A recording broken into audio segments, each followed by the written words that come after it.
شہنشاہ خراساں والی مشہد دامن آہو مملی رضا علیہ السلام بلند تر صلوات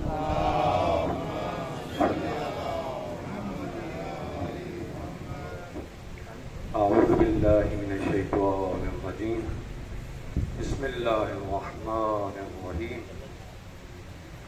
الحمدللہ رب العالمین والصلاة والسلام علی اشرف الانبیاء والمرسلین وآلہ الطیبین الطاہرین المعصومین ولعنت اللہ علی اعدائہم اجمعین۔ خداوند متعال کے شکر گزار ہیں کہ جس نے ایک مرتبہ پھر خدمت قرآن میں پہنچنے کا موقع فراہم کیا تاکہ ہم سب قرآن کی نورانی تعلیمات سے اپنے قلوب کو منور کریں، اپنی زندگیوں کو منور کریں، چونکہ قرآن نور ہے، جب نور آتا ہے تو ظلمت چلی جاتی ہے۔ تو سورہ بقرہ کی آیات جو ہیں مسلسل وہ اسی حوالے سے ہے، تو یہ آیات نمبر 75 سے 82 کا ایک سلسلہ ہے جو ابھی ہم شروع کر رہے ہیں، اور یہ سارا سلسلہ جو ہے بنی اسرائیل کے بارے میں ہی ہے ابھی تک، اور قرآن میں سب سے زیادہ جو جن قوموں میں سے جس قوم کا تذکرہ ہے وہ یہی بنی اسرائیل ہے، تو اسی حوالے سے یہ آیات بھی ہیں۔ پہلے ان آیات کی تلاوت، پھر ترجمہ، اور پھر شان نزول، اور پھر اسی پہ گفتگو۔ اعوذ باللہ من الشیطان الرجیم، بسم اللہ الرحمن الرحیم۔ افتطمعون ان یؤمنوا لکم وقد کان فریق منهم يسمعون كلام الله وقد كان فريق منهم يسمعون كلام الله ثم يحرفونه من بعد ما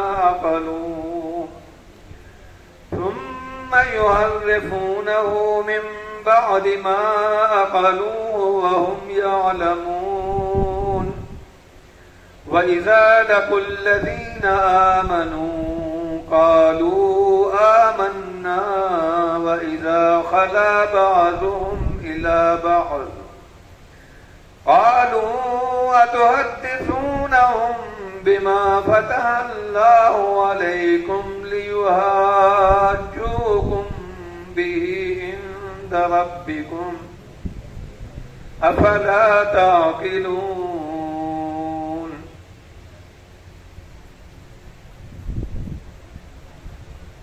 کیا افتطمعون ان یؤمنوا لکم، کیا آپ لوگ توقع کر رہے ہیں کہ یہ قوم بنی اسرائیل آپ کے دین کو تسلیم کر لے گی، آپ کے دین پہ ایمان لے آئے گی، جبکہ انہی بنی اسرائیل کے ایک گروہ نے اللہ کے کلام کو سنا اور پھر اس میں تحریف کر دی، بعد اس کے کہ اس کو سمجھا بھی اور اس کو جانتے بھی تھے، اور پھر جب وہ صاحبان ایمان سے ملتے ہیں، ملاقات کرتے ہیں تو کہتے ہیں کہ ہم تو ایمان لائے، لیکن جب آپس میں ایک دوسرے سے ملتے ہیں تو کہتے ہیں اتحدثونہم بما فتح اللہ علیکم، کہ آپ وہ چیزیں کیوں بتاتے ہیں ان کو، اس کی خبر کیوں دیتے ہیں جو اللہ نے جس کا دروازہ تمہارے اوپر کھولا ہے،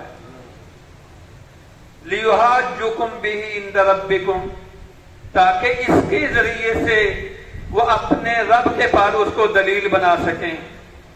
افلا تعقلون، کیا اب بھی آپ کو سمجھ نہیں آ رہی؟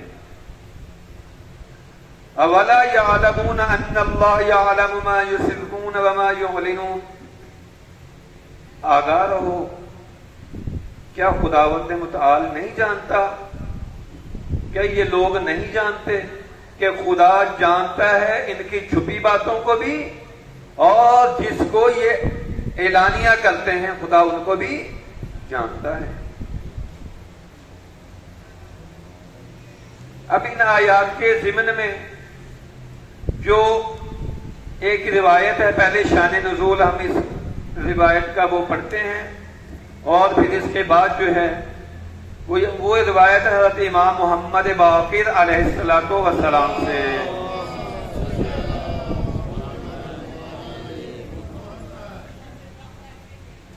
ایک مرتبہ پھر صلوات پڑھ لیجیے محمد والے۔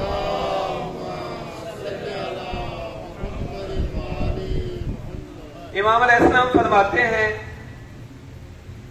کہ ان میں سے جب یہودی جو ہیں، جو بنی اسرائیل والے ہیں، ایک دوسرے سے ملتے تھے، ان میں سے جو مستضعف تھے، یعنی کمزور عوامی طبقہ جس کو ہم کہتے ہیں، عوام والے، سادہ لوگ جن کے اندر دشمنی نہیں ہے، لجاجت نہیں ہے، جب وہ مسلمانوں سے ملتے تھے تو توریت کی باتیں بتاتے تھے، یعنی جو راز ہیں، جو پیغمبر اکرم صلی اللہ علیہ وآلہ وسلم کی نبوت کے بارے میں چیزیں ہوتی تھیں وہ بتاتے تھے۔ اور جب ان کے بڑوں کو اس چیز کا پتہ چلتا تھا کہ یہ وہ باتیں بتا رہے ہیں جو توریت میں ہیں، وہ خود مسلمانوں کو جا کے بتا رہے ہیں، یہ تو خود ہمارے خلاف ہے، تو پھر یہ ان کو سرزنش کرتے تھے، جب آپس میں ملتے تھے سرزنش کرتے تھے کہ آپ یہ باتیں ان کو کیوں بتا رہے ہیں جا کے؟ کیوں؟ اس لیے کہ یہی دلیل وہ خود ہمارے خلاف استعمال کریں گے کہ دیکھو پیغمبر کا تذکرہ تمہاری اپنی کتابوں میں موجود ہے تو تم ایمان کیوں نہیں لا رہے؟ تو پھر یہ دو طبقات تھے، ایک عوامی ایک خواص کا طبقہ، تو اس پر یہ آیات نازل ہوئی۔ اب ان آیات میں بہت سارے مطالب ہیں عزیزان محترم۔ سب سے پہلی تو جو بات ہے وہ یہ ہے کہ بنی اسرائیل والے مدینے میں آ کے آباد ہوئے، یہودی انہوں نے اپنے اپنی جگہوں کو چھوڑا جہاں بھی یہ آباد تھے۔ جو یثرب تھا، مدینہ نام سے پہلے یثرب تھا، یہ وہاں آباد ہوئے، اور اسی لیے کہ وہاں پہ ایک نبی نے آنا ہے جس کی بشارت خود حضرت موسیٰ علیہ السلام نے انہیں دی تھی، لہذا یہ آباد ہوئے۔ اور پھر یہ اہل کتاب بھی تھے، یعنی ایک پڑھا لکھا طبقہ جس کو کہا جاتا ہے، اور انہی سے توقع تھی کہ یہ پیغمبر پہ ایمان لائیں گے۔ کیوں؟ اہل کتاب تھے، انہی سے توقع ہو رہی تھی کہ یہ پیغمبر پہ ایمان لائیں گے۔ لیکن جب پیغمبر اکرم صلی اللہ علیہ وآلہ وسلم مدینہ تشریف لائے تو انہوں نے ایمان نہیں لایا، بہت کم۔ تو اسی بنا پر یہ آیات بھی بہت ساری آپ دیکھیں، اکثر جو آیات ہیں قرآن کی اسی یہود کے مقابلے میں، انہی یہودیوں کی کارستانیاں جو تھیں اس وقت کا بھی آپ موازنہ کریں اور آج کا بھی، بالکل وہی حالات ہیں جو اس وقت تھے وہی آج بھی ہیں، وہی اپنی لجوجت پہ، اسی اپنی روش پہ یہ قائم ہیں۔ یہ یہودی جو تھے، لہذا ان سے سارے لوگ توقع کر رہے تھے، لیکن توقع الٹ گئی، اور خداوند متعال ابھی ارشاد فرما رہا ہے افتطمعون ان یؤمنوا لکم، کیا تم توقع کر رہے ہو کہ یہ تمہارے دین کو اب مان لیں گے؟ کیوں؟ وہ جو پہلے انہوں نے کارستانیاں کی تھیں، قرآن نے پچھلی آیات میں تفصیلاً جس کا ذکر ہوا تھا مکمل طور پر، اور وہ کون سی چیزیں تھیں؟ وہ یہی تھیں کہ قرآن بالکل خلاصے کے طور پہ آپ کی خدمت میں عرض کرتا ہوں کہ قرآن نے ان پہ کون سی نعمتیں کی۔ یہ قرآن عبرت ہے ہمارے لیے کہ ایک قوم پہ خداوند متعال نعمتیں نازل کرتا ہے اور پھر اس قوم کا حشر کیا ہوتا ہے، اور پھر وہ قوم کہاں کی کہاں پہنچ جاتی ہے۔ خداوند متعال نے ان کے ساتھ کون سی نعمتیں مخصوص کی تھی؟ قرآن فرماتا ہے انہیں تمام عالمین پر فضیلت دی، نمبر 1۔ نمبر 2، آل فرعون سے ان کو نجات دلائی۔ نمبر 3، ان کے لیے دریا کو شق کیا اور فرعون کو غرق کیا۔ نمبر 4، ان کے لیے چٹان سے چشمے نکالے، پہاڑ سے چشمے نکالے۔ من و سلوہ کو نازل کیا، انہیں گناہوں سے پاک کرنے کے لیے باب حتہ عنایت فرمایا کہ اب اگر گناہ ہو تو باب حتہ میں داخل ہو جائے، تمہارے گناہ معاف ہو جائیں گے۔ لیکن بنی اسرائیل نے اللہ تعالیٰ کے ان تمام احسانات کو ٹھکرا دیا اور نافرمانی کی، یہاں تک کہ ان نعمتوں کے مقابلے میں انہوں نے کیا کیا؟ قرآن نے اس کا بھی تذکرہ کیا ہے، اور وہ کیا ہے؟ خدا نے انہیں کہا کہ ان نعمتوں کو یاد کرو۔ انہوں نے کیا کیا؟ انہوں نے گسالہ پرستی اختیار کی، من و سلوہ کو ٹھکرایا، جہاد سے انکار کیا، باب حتہ جیسی عظیم نعمت کا مذاق اڑایا، حضرت موسیٰ علیہ السلام کے ہر حکم کی نافرمانی کی۔ تو اب خداوند متعال فرماتے دیکھو ان کی تاریخ کو کہ انہوں نے کیا کیا تھا، اور تم توقع کر رہے ہو کہ یہ تمہارے دین کو مان لیں گے۔ ہرگز ایسا نہیں ہے، ان کی بری تاریخ ہے، ان کا سابقہ برا ہے، لہذا یہ ایمان لانے والے نہیں ہیں۔ پھر فوراً خداوند متعال اگلی ہی آیت کے حصے میں فرماتا ہے وَقَدْ كَانَ فَرِيقٌ مِّنْهُمْ يَسْمَعُونَ كَلَامَ اللَّهِ، کہ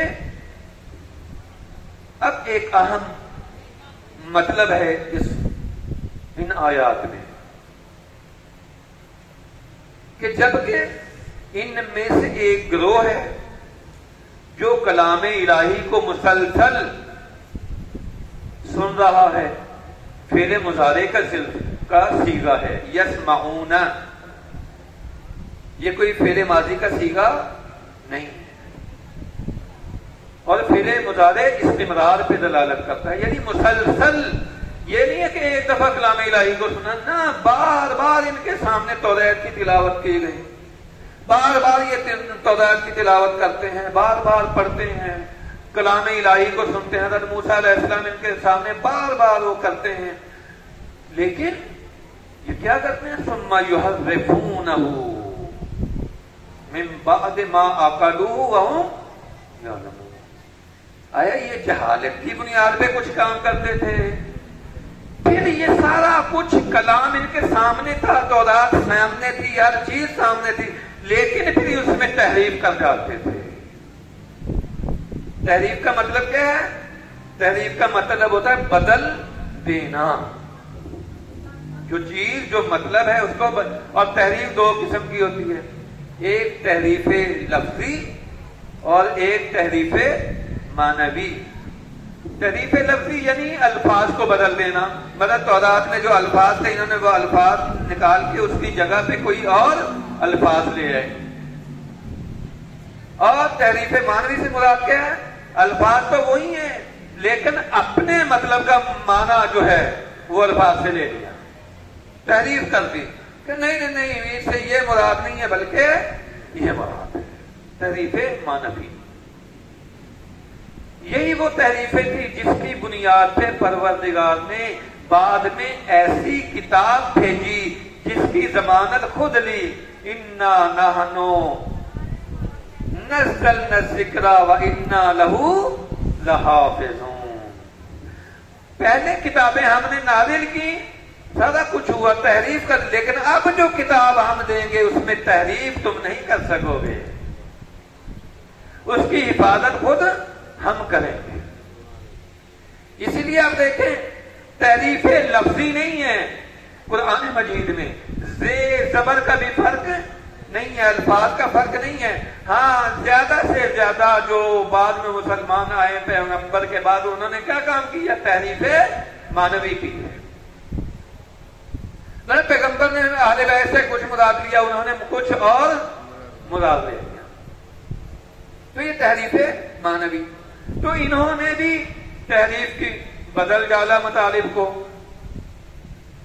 لیکن جہالت کی بنیاد پہ نہیں. من بعد ما عقلوہ، عقل یعقلوہ، سمجھنا مکمل طور پہ سمجھنے کے بعد.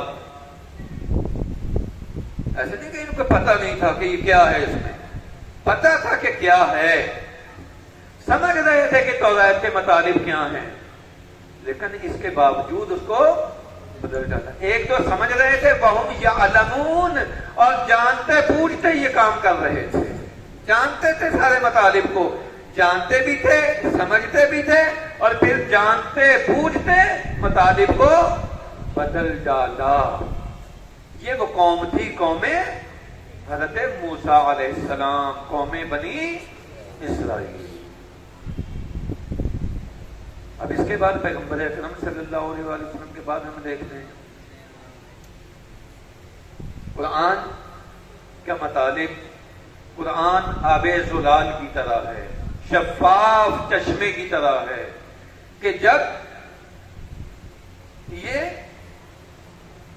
غلیظ قلبوں پہ آتا ہے، غلیظ روحوں پہ آتا ہے، گناہ زدہ آلودہ روحوں پہ نازل ہوتا ہے، تو اپنے پاک و شفاف پانی اور تعلیمات کے ذریعے سے ان کو دھوتا چلا جاتا ہے، اس آلودگی کو دور کرتا چلا جاتا ہے. لیکن امت مسلمہ میں بھی یہ ساری مثالیں کیوں دی جا رہی ہیں؟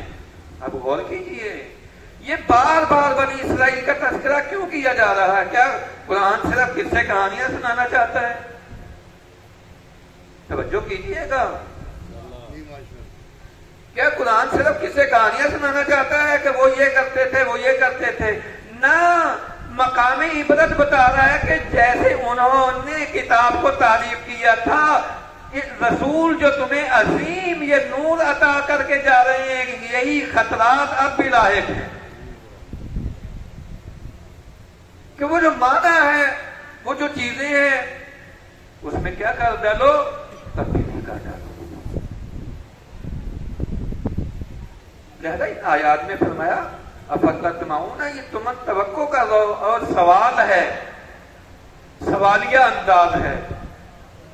لیکن جب سوال خداوند متعال کی طرف سے، یہ ایک نقطہ قرآن نہیں ہے، یاد رکھیے. جب سوال کرنے والا کون ہو؟ خدا ہو. جب ہم سوال کرتے ہیں تو جہالت کی بنیاد پہ کرتے ہیں، لیکن جب خداوند متعال سوال کر رہا ہوتا ہے تو در حقیقت اس چیز کا انکار ہو رہا ہوتا ہے. افتطمعون، کیا تم یہ توقع کر رہے ہو؟ یعنی ایسا ہونے والا نہیں، جو تم توقع کرو یہ ہونے والا نہیں ہے، یہ فضول توقع ہے، یہ کام ہونے والا نہیں ہے، اس لیے کہ ان کی تاریخ بہت بری ہے.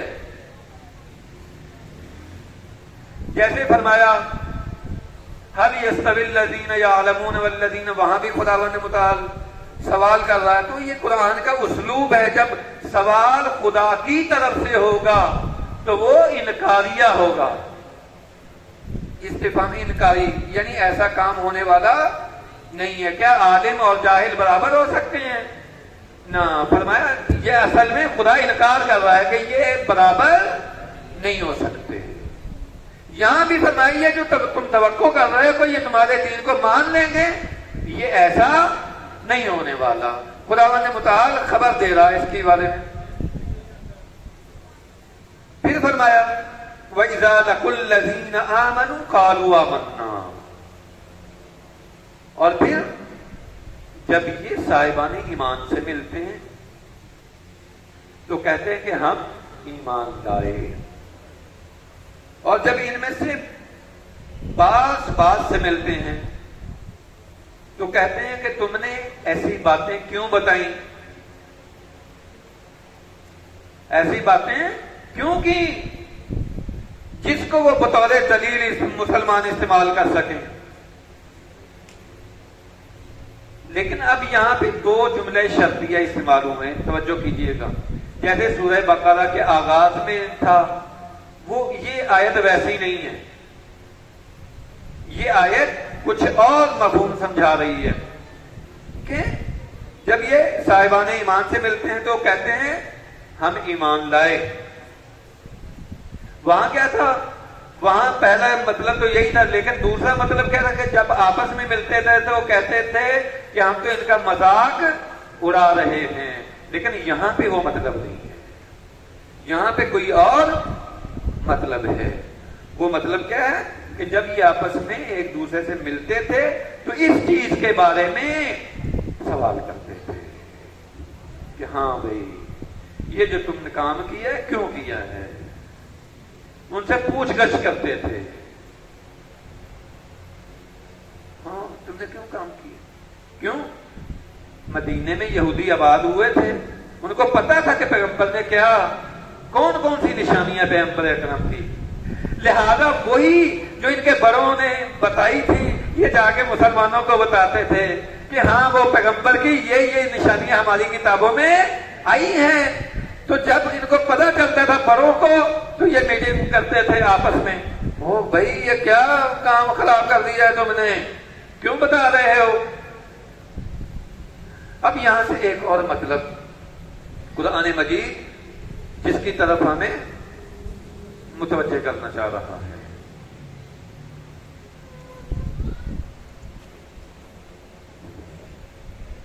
لِيُحَاجُّوكُمْ بِهِ عِندَ رَبِّكُمْ، کیا ہے؟ تم یہ بات بتاتے ہو تو ان کو پتا چلتا ہے، جب یہ پتا چلتا ہے تو ان کے خدا کو آگاہی ہوتی ہے، یعنی تمہارے بتانے سے پہلے ان کے خدا کو کچھ بھی پتا نہیں ہے. یہ بہت بڑا مطلب ہے عزیزان، مطلب جو ایک باب ہے یہ مکمل علم کلام میں بہت بڑا مطلب. مادیت، مادہ گرائی، میٹیریلزم، محسوسات، صرف وہ چیزیں جو محسوسات ہیں، آنکھ یعنی جو حواس خمسہ کے ذریعے سے جو سمجھ میں آتی ہیں، آنکھ جن کو دیکھ سکتی ہے، کان جن کو سن سکتے ہیں، خوشبو جن کا ناک جن کو سونگھ سکتا ہے، زبان جن کو چکھ سکتی ہے، ہاتھ جن کو لمس کر سکتے ہیں، یہی چیزیں جو ہیں وہ ان کے اندر یہی طبقہ تھا.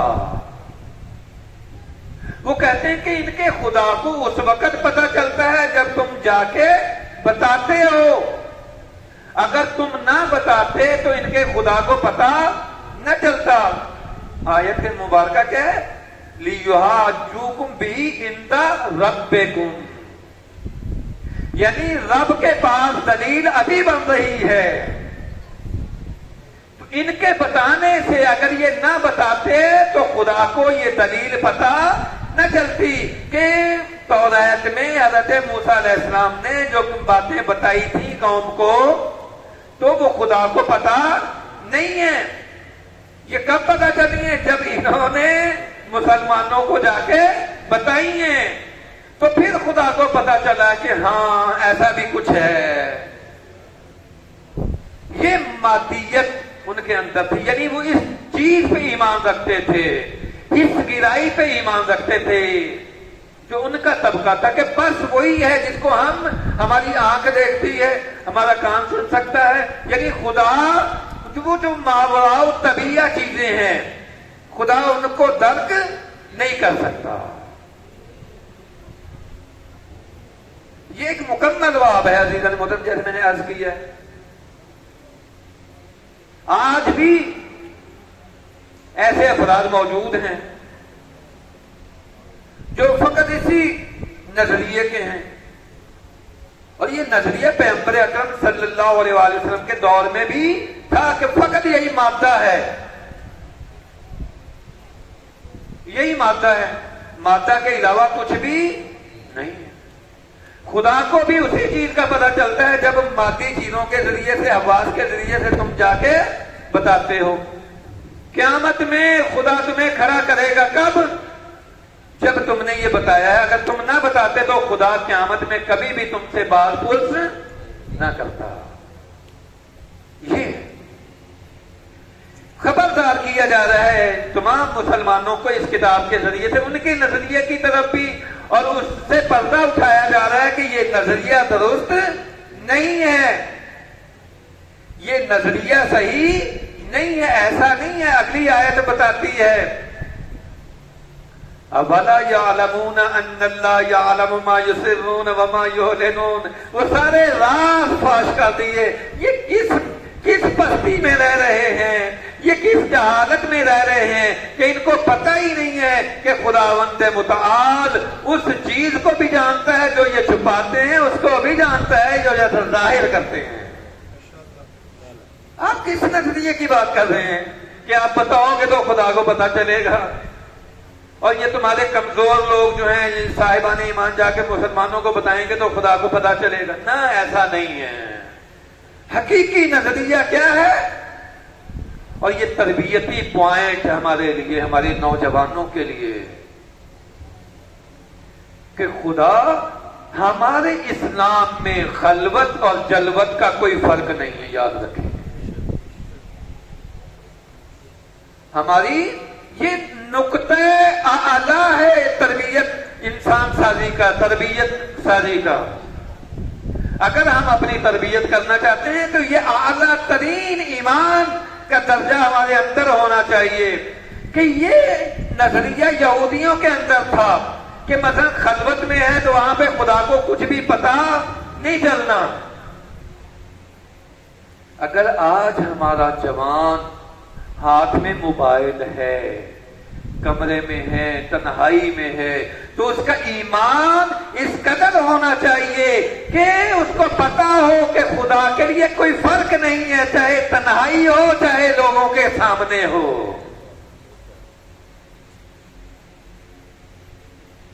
یہ نظریہ کن کا تھا؟ ان یہودیوں کا تھا۔ کہیں یہ نظریہ آپ کے اندر راسخ نہ ہو جائے کہ جناب کوئی بات نہیں، گناہ کرو، خدا کو کیا پتہ چلتا ہے۔ نہ، تم جہاں پہ بھی ہو یا علمو، وہ جانتا ہے۔ پھر مضارع کا صیغہ ہے، استمرار کا صیغہ ہے، استمرار ہے۔ وہ جاہل نہیں ہے، وہ جان رہا ہے۔ ذرا اس حوالے سے تربیتی پوائنٹ جو نقطہ ہے ہمارے لیے، اگر ہم اپنے آپ کو کمال کی منزل پہ لے کے جانا چاہتے ہیں تو اپنے ایمان کو کیا کریں؟ مضبوط بنائیں۔ یعنی گناہوں سے بچنے کا ایک طریقہ بعض اوقات ہوتا ہے کہ جناب کیسے ہم اپنے بچوں کو گناہوں سے بچائیں۔ ہر چیز گناہ کے وسائل بہت زیادہ ہیں، کیسے بچوں کو بچائیں؟ قرآن نے یہ طریقہ بتایا ہے۔ کیا کرو؟ ان کے اندر ایمان کو اتنا راسخ کر دو کہ وہ گناہ کے نزدیک ہی نہ جائیں۔ گناہ کب ہوتا ہے؟ جب ایمان کمزور ہوتا ہے، خدا پر ایمان نہیں ہوتا۔ مثلا ذہن کے کسی گوشے میں ہے کہ مجھے کوئی دیکھنے والا نہیں ہے، کمرے میں چلا جاتا ہے، فلاں جگہ پہ چلا جاتا ہے، وہاں گناہ کرتا ہے، تو ذہن کے کسی گوشے میں چھپا ہوا ہے کہ مجھے کوئی دیکھنے والا نہیں ہے، اور یہ خلاف اسلام ہے۔ جو نظریہ اسلام ہمیں عطا کر رہا ہے، اس لیے یہ قرآن کیا ہے؟ نور ہے، یہ جہالتوں کو دور کرتا ہے۔ کیا فرماتا ہے؟ اولا یعلمون، کہ یہ نہیں جانتے کہ ان اللہ یعلم، خدا جانتا ہے، ما یسرون، جو یہ چھپاتے ہیں۔ تمہاری جو نیت میں ہے خدا اس کو بھی جانتا ہے، وما یعلنون، اور جو ظاہر کرتے ہیں خدا اس کو بھی جانتا ہے۔ لہذا انسان کو چاہیے کہ اپنے ایمان کو پختہ کرے۔ جب ایمان پختہ ہوگا تو انسان گناہوں کے نزدیک نہیں جائے گا۔ اسی لیے دیکھیے ہمارے دین کے دو حصے رکھے گئے، اصول دین پہلے ہیں، فروع دین بعد میں، نماز بعد میں ہے، توحید پہلے ہے، نبوت پہلے ہے، امامت پہلے ہے، قیامت پہلے۔ کیوں؟ جتنا ایمان مضبوط ہوتا جائے گا اتنی نماز خوبصورت ہوتی چلی جائے گی. جتنا خدا پہ ایمان مضبوط ہوتا چلا جائے گا اتنا آپ گناہوں سے دور ہوتے چلے جائیں گے. جتنا تمہارے ایمان پہ، مسئلہ یہیں سے ہے، یہ وہی چیز ہے، جتنا ایمان پہ تمہارا اپنے وقت کے ایمان پہ جتنا زیادہ ایمان پختہ ہوتا چلا جائے گا کہ یار میرے اعمال تو میرے امام وقت دیکھ رہے ہیں، اتنا تم گناہوں سے دور ہوتے چلے جاؤ گے.